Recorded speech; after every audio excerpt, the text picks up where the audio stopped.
জাকাত দেওয়া আমার আর আপনার উপরে ফরজ। অনেক ভাই নামাজ পড়ে, রোজাও রাখে, জাকাত দেয় না, কারণ এই পয়সা কমে যাবে, পয়সা কমে যাবে এই ভয়ে।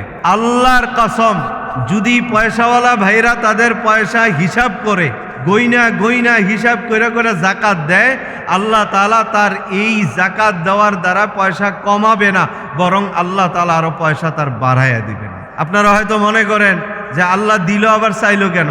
দেখেন 1 লাখ টাকা যদি আপনার থাকে, তো আল্লাহ বলে বান্দা 1 লাখ টাকা তো তোরে আমি দিলাম, 2,500 টাকা তুই আমারে দিয়ে দে।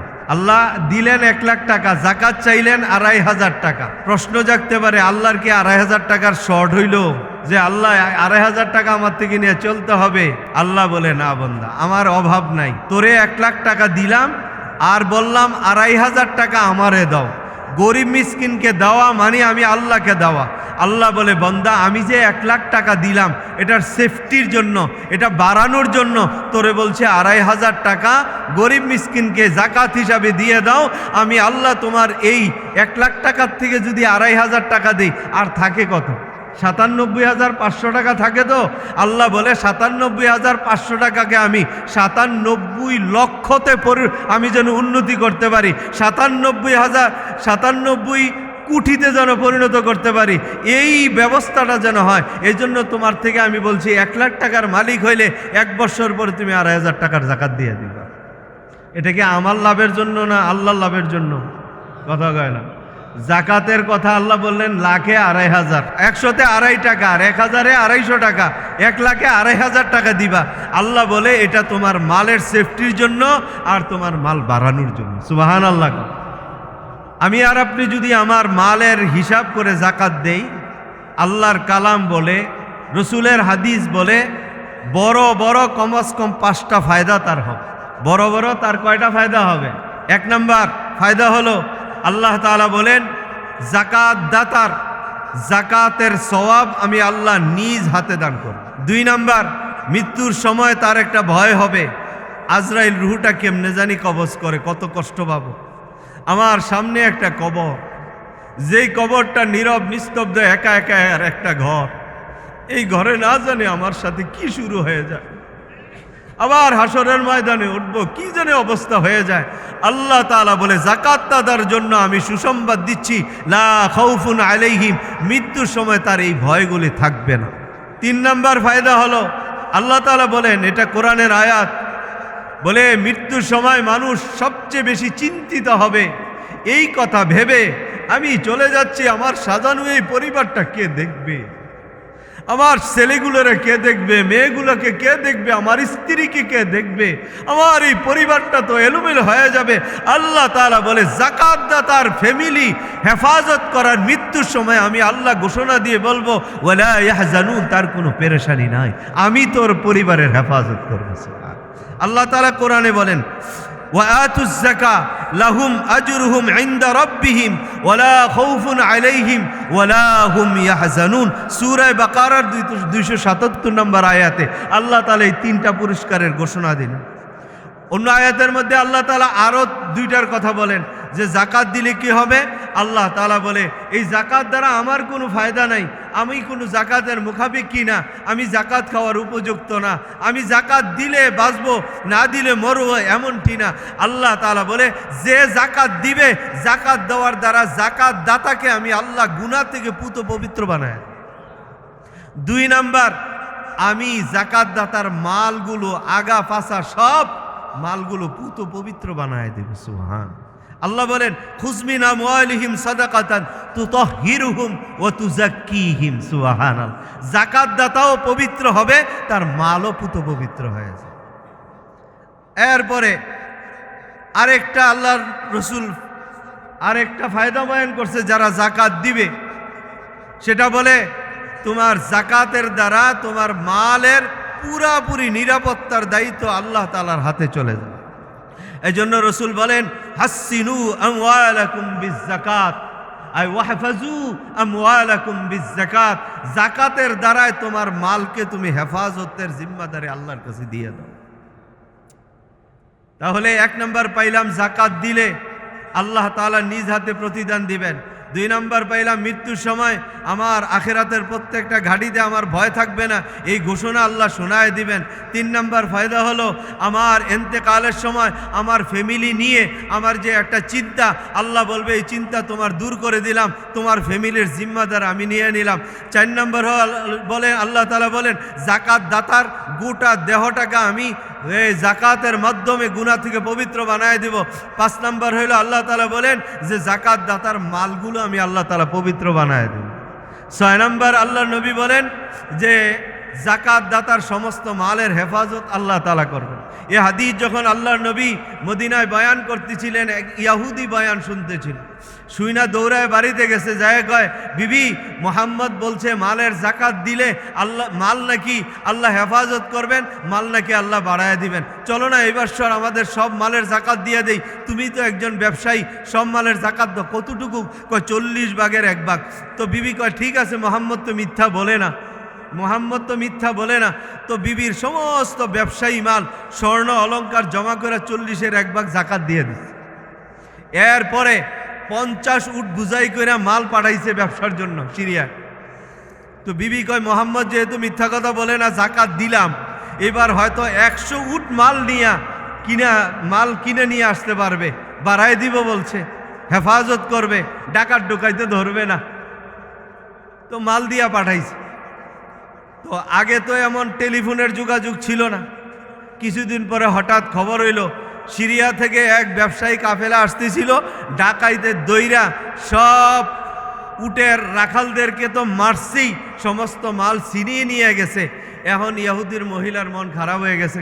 জামাইরে ডাইকা কয় তুমি এটা কি কইলা, মোহাম্মদ এটা কি কইল, তুমি কি শুনাইলা, সব মাল তো শেষ, মালও গেছে, সালাও গেছে, সব গেছে, বারবো দূরের কথা, পথের ফকির হয়ে গেলাম গা তোমার কথা শুই না। তো ইহুদি কয় দাঁড়াও, মোহাম্মদের কলারে যায় ধরমু, মোহাম্মদের কলারে ধইরা তার বদলা নিব এবং তার থেকে সব মাল আমি আদায় করে ছাড়বো। কেন সে আমাদেরকে মিথ্যা আশ্বাস দিল, এটার বিচার হবে। তো ইহুদির বউ মহিলারা ব্যাকল হইল, মাঝে মাঝে আবার কিছু চালাক, কই একটু অপেক্ষা করো না, দেখি একজন তো ফিরে আইব, আইলে জিজ্ঞাসা করবো আসলে ঘটনা কি, এরপরে তারি নিয়ে যায় ধর্ম, নাইলে তো দলিল নাই। এর 2 দিন পরে দেখে বাড়ির আশপাশে ঘোড়ার আরে উটের ফেনফেনের আওয়াজ শোনা যায়। বউ কয় মনে হয় একাদ্রা উট ফিরে আইছে। কয় একাদ্রা উটের তো এরকম ফেনফেনের আওয়াজের তো অনেক উটের আওয়াজ শোনা যায়। কয় চলো, বাইর হয়ে দেখে উটের এক বিশাল বহর, উটের বহর আর মাল বোঝাই। তো বলে কিরে এটি কার উট? কয় আপনার উট। কয় নিয়ে গেছিলা কয় উট? 50 উট। আনছো কয় উট বোঝাই করা? কয় 100 উট বোঝাই করা মাল আনছে। আস্তে কন্যা সুবহানাল্লাহ, কয়শো উট? 100 উট বোঝাই করা মাল আনছে। তো কয় কেমনে? শুনলাম ডাকাতি হইল। হ্যাঁ, একসঙ্গে রওনা দিয়েছিলাম সিরিয়া থেকে। উট হইল মরুর জাহাজ। প্রথম সারির প্রথমে যেই উটটা থাকে সে যেই দিকে যাবে পিছনের সব উট ওই দিকে যাবে। সব উট তো চলতেছিল, আমাদের ব্যবসায়ী কাফেলা যাইতেছিল, সব চলে গেছে। হঠাৎ আমাদের সামনের উটটা এক গর্তে পা পড়ে সেটা পড়ে গেছে। যখন সে পড়ে গেছে পিছনের সবগুলি এট এ টাইম একসাথে বসে গেছে। আমাদের কাফেলা, আমাদের শুধু উটগুলো, আর বাকি উট তো চলে গেছে, বাকি কাফেলাগুলো চলে গেছে ব্যবসা। এদেরকে ডাকাতে ধরছে। আমাদের উটের কি হইল? সামনের উটের এই যে পাও গর্তে পড়লো, এই উটকে 1000 চেষ্টা করলাম উঠাইতে পারলাম না। রাত চলে গেল, দিন চলে গেল, পিছনের উটগুলো উঠে না, কারণ সামনের উট উঠে না, তাই পিছনের উটগুলো উঠে না, সব বসা। এরপরে উট উঠলো, আমরা রওনা দিলাম। আলহামদুলিল্লাহ নিরাপদে পৌঁছে গেছি, কোনো ডাকাতের চিহ্ন রাস্তায় দেখি নাই। জোরে আওয়াজ করে কি বলা যাবে সুবহান? ইহুদি দৌড়ায় মদিনার নবীর সামনে যায়, বলে মুহাম্মদ তুমি যে বলেছো যাকাত দিলে সম্পদ কমে না, সম্পদ বেড়ে যায়, প্রমাণ পেয়ে গেলাম। আল্লাহর নবী বলে তুমি একজন ইহুদি, ইসলাম ধর্ম গ্রহণ করো নাই। আমার কথা কেমনে গ্রহণ করলা? ইহুদি ডাক দিয়া বলে, মুহাম্মদ, জীবনে কোনোদিন তোমাকে মিথ্যা কথা বলতে দেখি নাই আর শুনি নাই। সেই দিন যখন তুমি যাকাতের ব্যাপারে মুসলমানদেরকে বয়ান শোনাইতেছিলা, আমিও বয়ান শুনতেছিলাম, দিলে ইয়াকিন হয়ে গেল মুহাম্মদ মিথ্যা বলে না। আমি চলে গেলাম, বিবি আমার বড় ব্যবসায়ী, বিবিরে শোনাইলাম। বিবি তার গোটা সম্পদ একত্রিত করে 40 ভাগের 1 ভাগ যাকাত দিয়া দিল, ব্যবসার জন্য পাঠাই দিলাম। হঠাৎ করে মাঝে শুনলাম ডাকাতে ধরছে, সব ছিনায় নিয়ে গেছে। প্রতিশোধের আগুন ধাউ ধাউ করে জ্বলতেছিল। তোমার থেকে প্রতিশোধ নিব। একজন রাখালো যদি উট নিয়ে ফিরে আসে, দলিল হিসাবে সামনে এসে দাঁড়াবো, তোমার থেকে প্রতিশোধ নিব, মালের জরিমানা করব। কিন্তু পরক্ষণে দেখলাম ওই উটগুলো আমাদের ছিল না, আমাদের উট আল্লাহ হেফাজত করছে। আমরা উট পাঠাইছিলাম 50টা উট মাল বোঝাই করে, আসলো 100 উট মাল বোঝাই করে। ডাকাতেও ধরে নাই, মালও বেড়ে গেল, মালও হেফাজতে রইল। ও মুহাম্মদ, ইয়াকিন হয়ে গেল তুমি সত্য বলো, মিথ্যা বলো না। জোরে বলেন না আলহামদুলিল্লাহ। আল্লাহর নবী জিজ্ঞেস করে, এখন তোমার অনুভূতিটা শোনাও। ইহুদি বলে, অনুভূতি আর কিছু না। আমার বিবি ওই মসজিদের বাহিরে অপেক্ষা করে, মুহাম্মদ, আমাদের দুজনকে তুমি কালেমা পড়ায় মুসলমান বানায়া দাও। সুবহান। আয-যাকাতু, এ ভাইবা, আয-যাকাতু, যাকাত শব্দের অর্থ হলো নোমা। যাকাত শব্দের অর্থ হলো বাড়ন্ত। যাকাত দিলে মাল বেড়ে যায়, যাকাত দিলে মাল আল্লাহ তাআলা হেফাজত করে, যাকাত দিলে মানুষ গরিব হয় না, যাকাত দিলে মানুষের মাল কমে না, যাকাত দিলে মাল ধ্বংস হয় না। এই জন্য সবাই নিয়ত করে এই রমজান মাসে ইনশাল্লাহ যাকাত হিসাব করে করে আমরা যাকাত আদায় করে দিব। আওয়াজ করে বলেন ইনশাআল্লাহ। দিবেন তো ইনশাআল্লাহ? যাকাত দিলে কমে না বাড়ে? জোরে বলেন। এই আওয়াজটা সব জায়গায় পৌঁছিয়ে দিবে। বলেন ইনশাআল্লাহ। থাউগা দিলে হবে না। আর যদি বলেন হুজুর যাকাত দিব না, আমি বলবো দিয়েন না। নিজের পায়ে নিজে কুড়াল মারবেন, এটা কেউ আপনাকে কিছু করার থাকবে না। নিজের পায়ে নিজে কুড়াল মারবেন। যাকাত দিবেন না, ক্ষতির সম্মুখীন আপনি হবেন। কি ক্ষতি হবে? আল্লাহর নবী বলেন, আল্লাহ তাআলা বলেন, যারা যাকাত দিবে না 1 নাম্বার ক্ষতির সম্মুখীন হবে, আমার রহমত থেকে বঞ্চিত হবে। নাউজুবিল্লাহ। আস্তে কন, আস্তেই কইস। আল্লাহ বলেন আমার রহমত থেকে বঞ্চিত হবে। আওয়াজ কি আলহামদুলিল্লাহ না নাউজুবিল্লাহ? আস্তে না জোরে বলেন না নাউজুবিল্লাহ। অথচ আল্লাহ তাআলা বলে, বান্দা, ওয়া রাহমাতি ওয়াসিআত কুল্লা শাই, আমার রহমত এত প্রশস্ত, দুনিয়ার সব কিছুকে আমার রহমত বেষ্টন করে নাই রে বান্দা। কিন্তু যারা মাল পাওয়ার পরে যাকাত দেয় না, আল্লাহ বলে আমার সমস্ত রহমত থেকে রমজান মাসেও সে বঞ্চিত হবে। 2 নাম্বার, আল্লাহ তাআলা বলেন যেই বান্দা যাকাত দেয় না, আমার সাহায্য থেকে সে বঞ্চিত হবে। অথচ আল্লাহ তাআলা বলেন ওয়ালা ইয়ানসুরান্নাল্লাহা মান ইয়ানসুরুহু, আল্লাহ তাআলা সাহায্য করেন যে আল্লাহকে সাহায্য করে। আয়াত বড় লম্বা, আয়াতের শেষাংশে বলে কে আমাকে সাহায্য করে। আকামুস সালাতা ওয়া আতুজ যাকাতা ওয়া আমারু বিল মারুফ ওয়া নাহাউ আনিল মুনকার, যারা নামাজ কায়েম করে আর যাকাত দেয়, সৎ কাজের আদেশ করে, অসৎ কাজ থেকে নিষেধ করে, আল্লাহ বলে সে আমাকে সাহায্য করলো। এর মধ্যে আছে যাকাত। যে যাকাত দিল আল্লাহ বুঝাইতে চায় সে আমাকে সাহায্য করলো, আর আমি আমার বান্দাকে সাহায্য করব। আর যে যাকাত দিবে না সে আমার সাহায্য থেকে বঞ্চিত হবে। নাউজুবিল্লাহ। 3 নাম্বার ক্ষতি হলো, আল্লাহর নবী বলেন যারা যাকাত দিবে না আল্লাহ তাআলা ওই জাতির উপর বৃষ্টি বর্ষণ করা বন্ধ করে দিবেন। নাউজুবিল্লাহ। যাকাত যারা দিবে না আল্লাহ তাআলা তাদের উপর বৃষ্টি বর্ষণ করা বন্ধ করে দিবেন। 4 নাম্বার ক্ষতি হইল, আল্লাহর নবী বলেন স্থলে আর জলে যেখানেই তার মাল থাকুক আল্লাহ তাআলা সেই মালকে ধ্বংস করে দিবে। নাউজুবিল্লাহ। ধ্বংস। এরপরে ক্ষতি হইল, মরার পরে যখন হাসরের ময়দানে উঠবে আল্লাহ তাআলা তার মালকে গলাইয়া মালগুলিকে জমা করে এগুলিকে তামা বানাবে। এগুলি দ্বারা তার গালে, তার পেটে, তার পিঠে দাগ দেওয়া হবে। এত জ্বালা, এত পোড়া,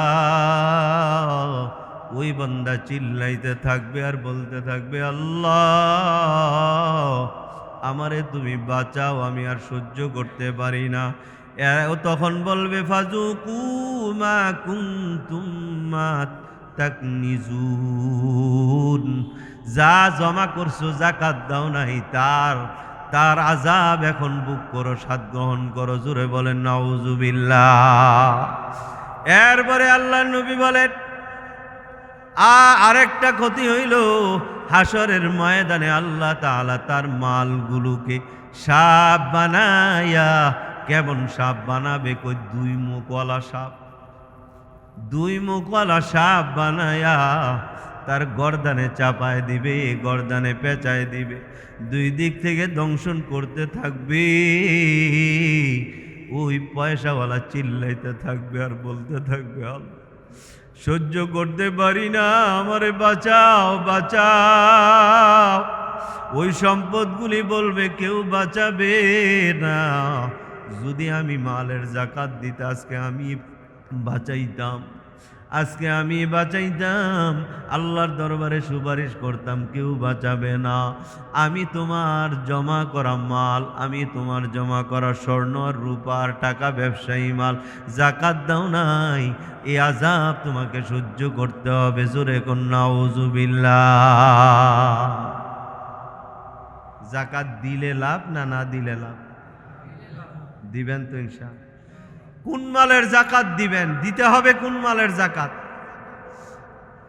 কিতাবের মধ্যে আসছে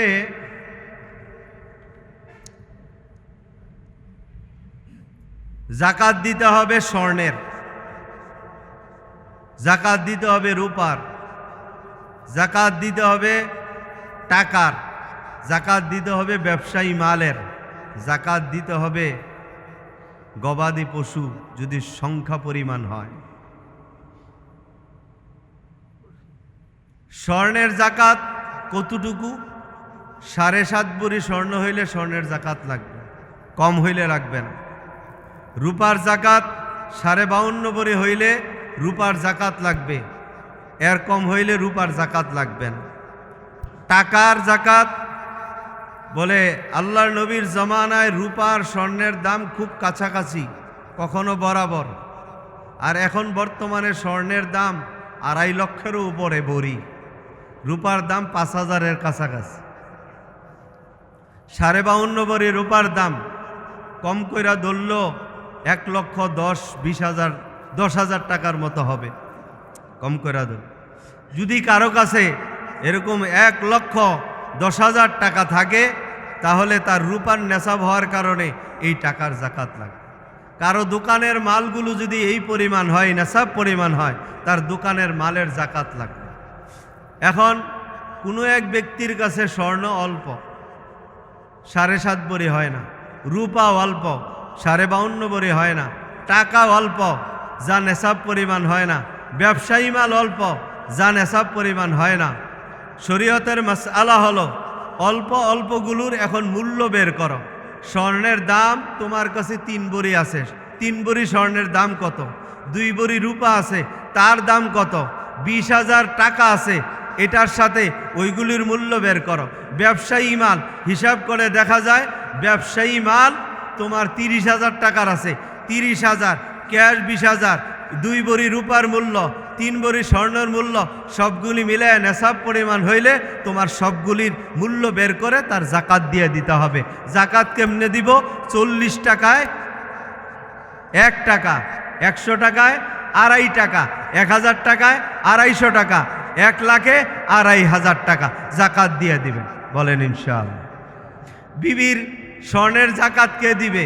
স্বামী দিবে? বলে না, বিবির স্বর্ণের জাকাত বিবি দিবি। যদি টাকা না থাকে নগদ, স্বামীর থেকে হাওলাত নিয়া এরপরে তার অলংকারের জাকাত দিবে। কথা বুঝেন? এগুলির জাকাত দিয়ে দিবেন। জাকাত ফরজ হওয়ার জন্য কিতাবের মধ্যে 11টা শর্ত লেখছে।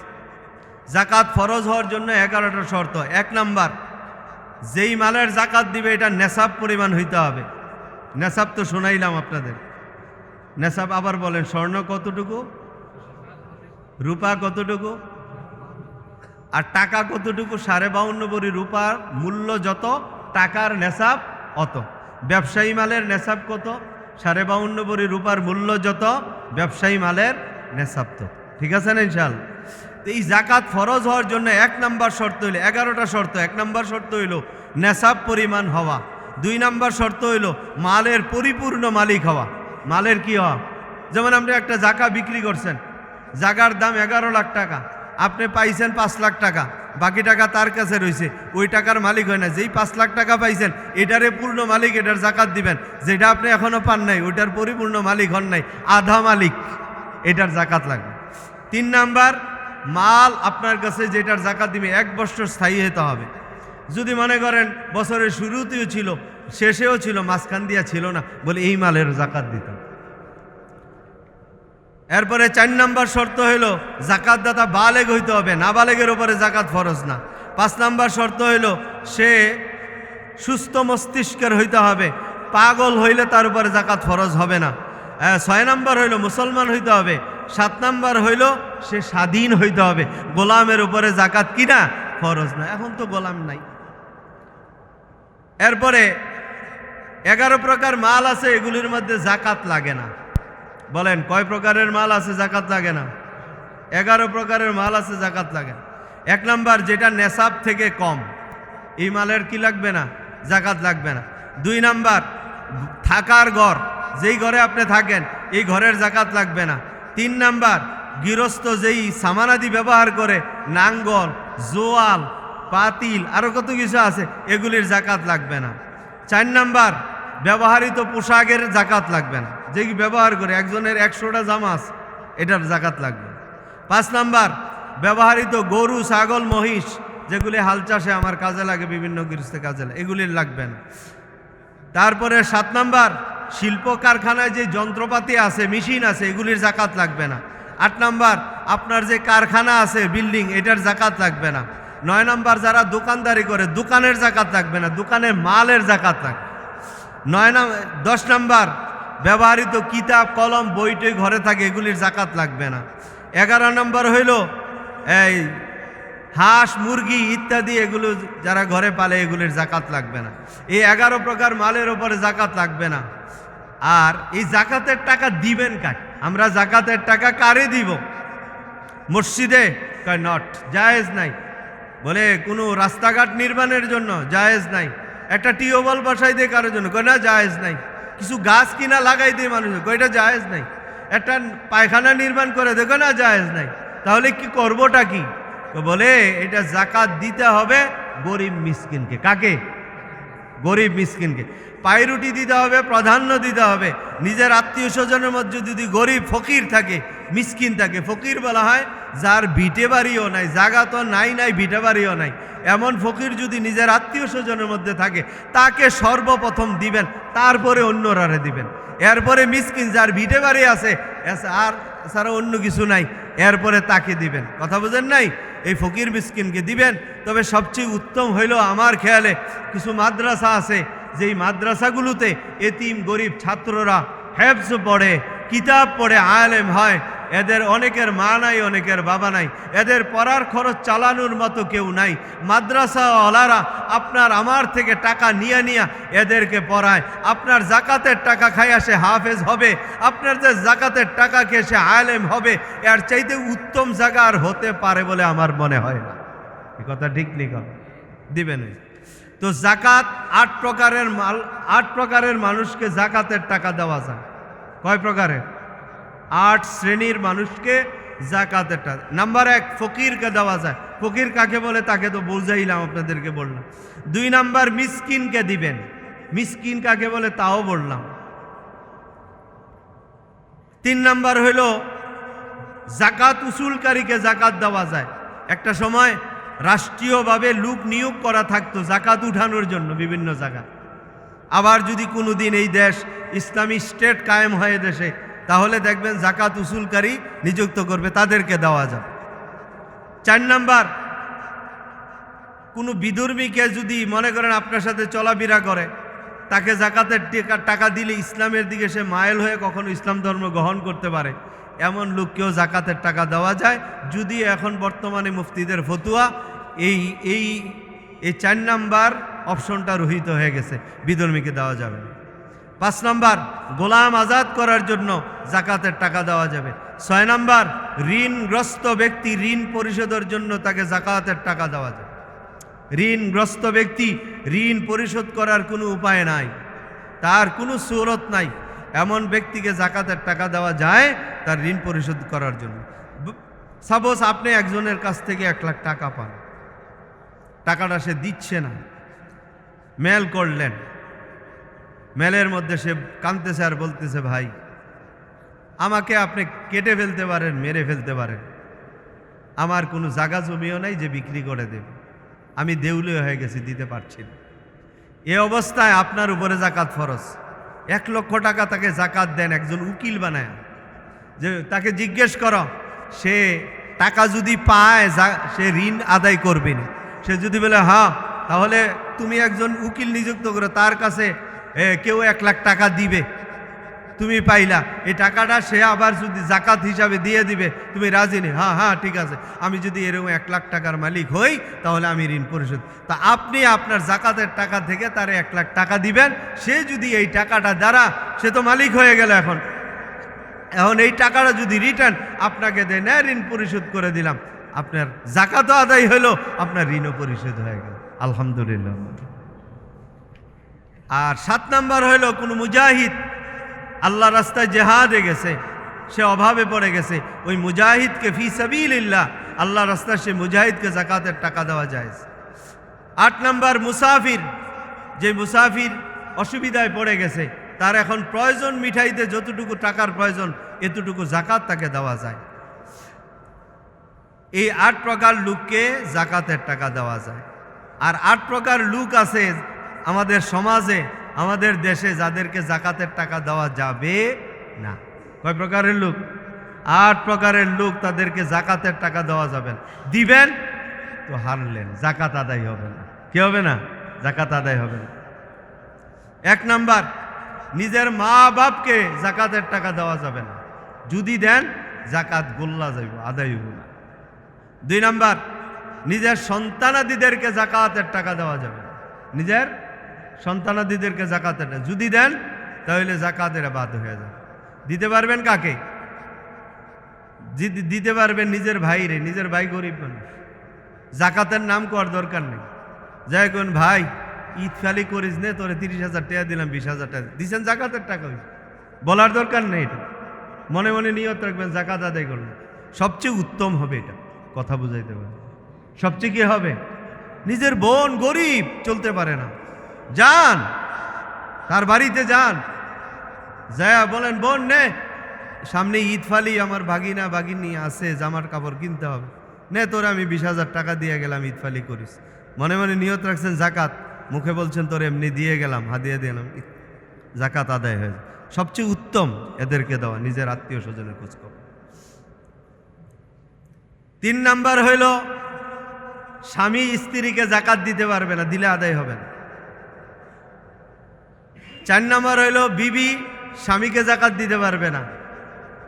জামাই আছে না অনেকটি আকামলা, খালি বউয়ের কামাই বয়ে বয়ে খায়, পণ্ডিত, নিজে কোনো কামাই রোজগার করে না। এখন বউ তো কামাই করে, বউর উপরে জাকাত ফরজ। বউ মনে করলো জামাই এটা খালি ঘুরে ঘুরে খায়, চা খাইতে গেলে আমার তো বউয়ের টাকা লয়ে জম লাগে, এটারে গোটা জাকাতের টাকা টোকা দিই, হবে না, এই আবেগ দিয়ে চলতো না। আল্লাহ তাআলা এই সমস্ত পুরুষ থেকে সমাজকে হেফাজত করুক, বলে না। আল্লাহ বলছে আর রিজালু কাওয়ামুনা আলান নিসা, পুরুষদেরকে আমি সব ক্ষমতা দিলাম মহিলার উপর।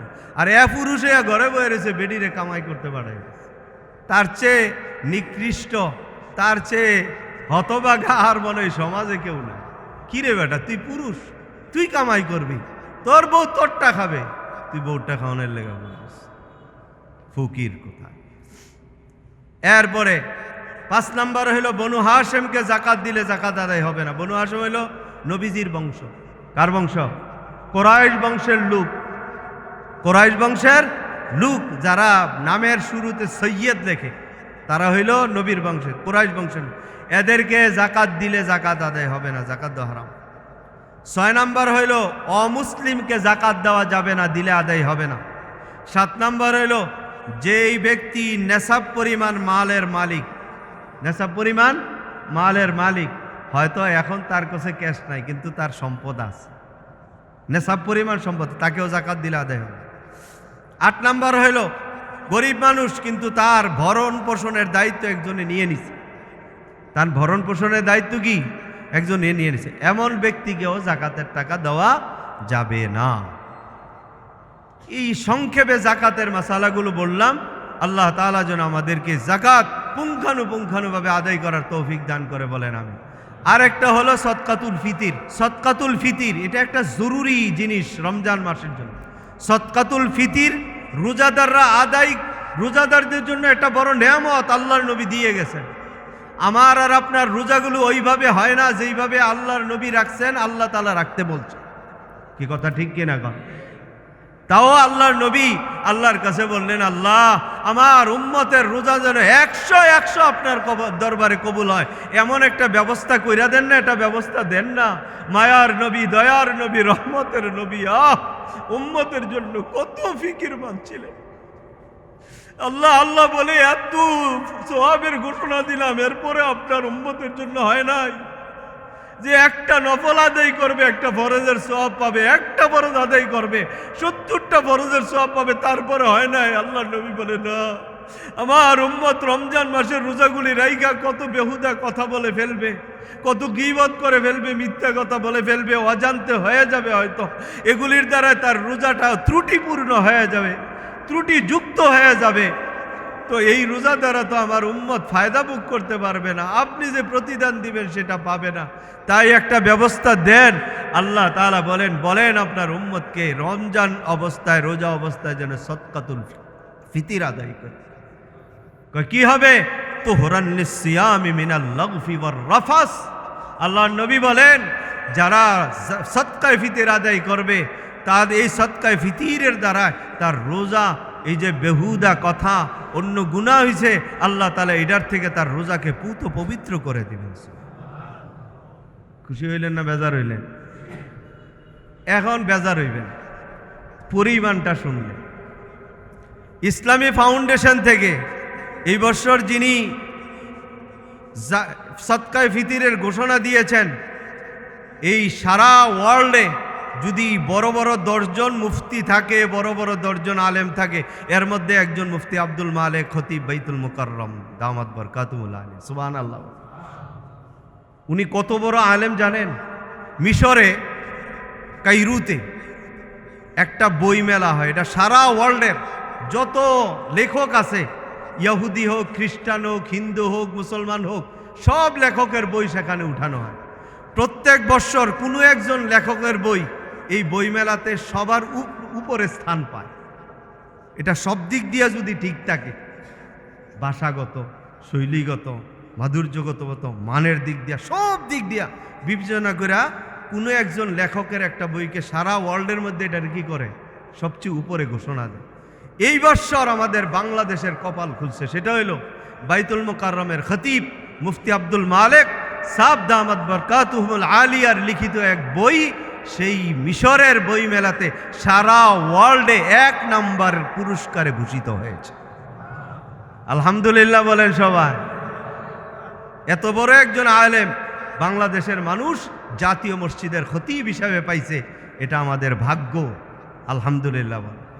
উনি বলেছেন যারা নিম্ন শ্রেণীর মানুষ আমাদের দেশের, এরা সদকায়ে ফিতির আদায় করবে 110 টাকা। কত? রিক্সা চালক, ভ্যান চালক, কুলি মজুরি, দিন আনে দিন খায়, এরকম লোক আছে না এরা। আবার যারা পয়সাওয়ালা আছে, 4 তলা 5 তলা বিল্ডিং এর মালিক, আল্লাহ বানাইছে, এটা আপনার উপরে আল্লাহর দয়া, আল্লাহ টাকা দিয়েছে, ব্যাংকে আপনার টাকা আছে, আপনি পয়সা, উনাদের জন্য হইল 2805 টাকা।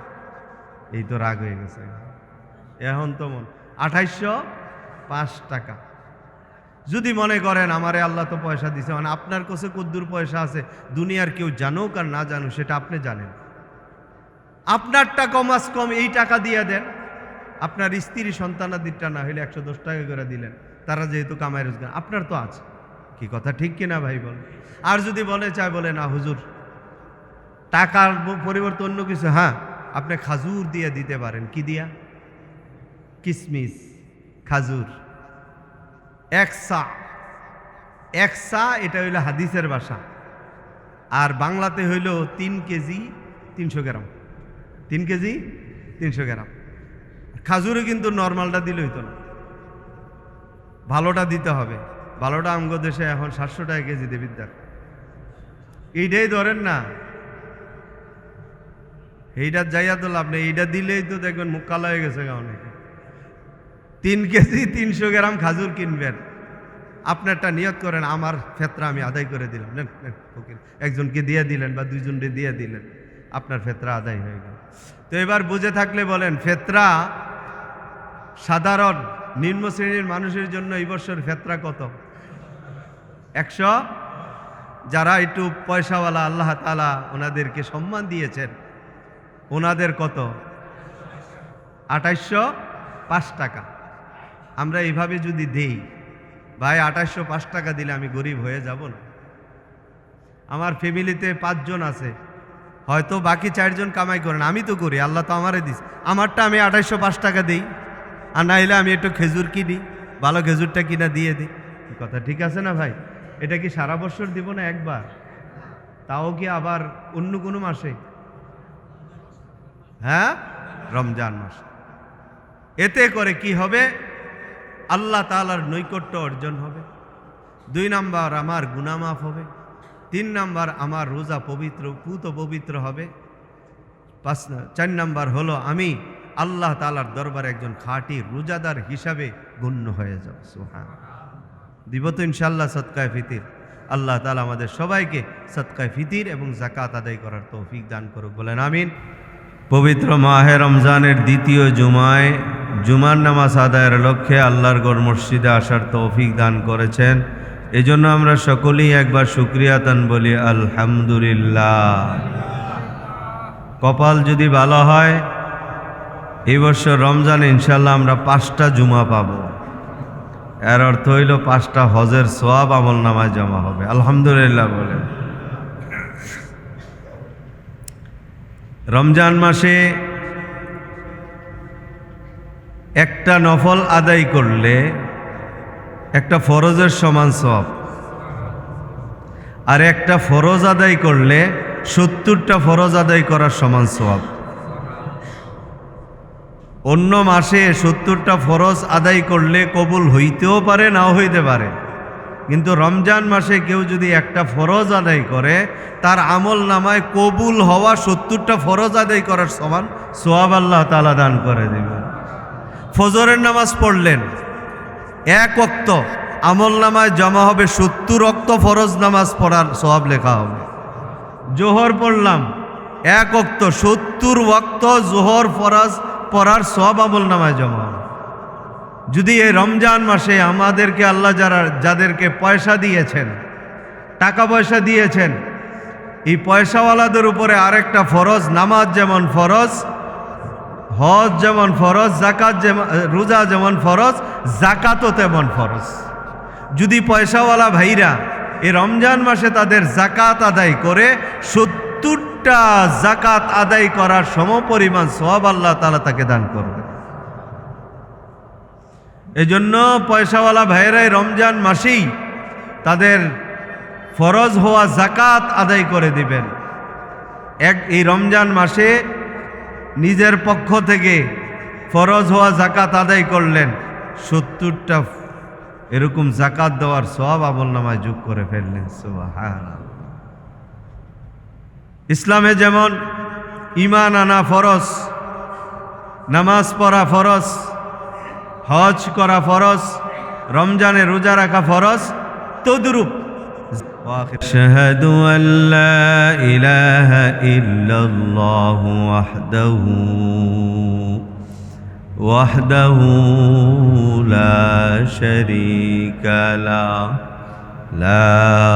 যিদ্দা লাহু ওয়া লা নিদ্দা লাহু ولا مثل له ولا مثيل له ونشهد أن سيدنا وسندنا وحبيب ربنا وطبيبنا وطبيب قلوبنا وأرواحنا ومولانا وأولانا محمدا عبد الله ورسوله أرسله الله بالحق بشيرا ونذيرا وداعيا إلى الله بإذنه وسراجا منيرا أما بعد فقد قال الله تعالى في كلامه المجيد بسم الله الرحمن الرحيم أقيموا الصلاة وآتوا الزكاة صدق الله العظيم সবাই দুরূদ শরীফ পড়েন اللهم صل على محمد وعلى آل محمد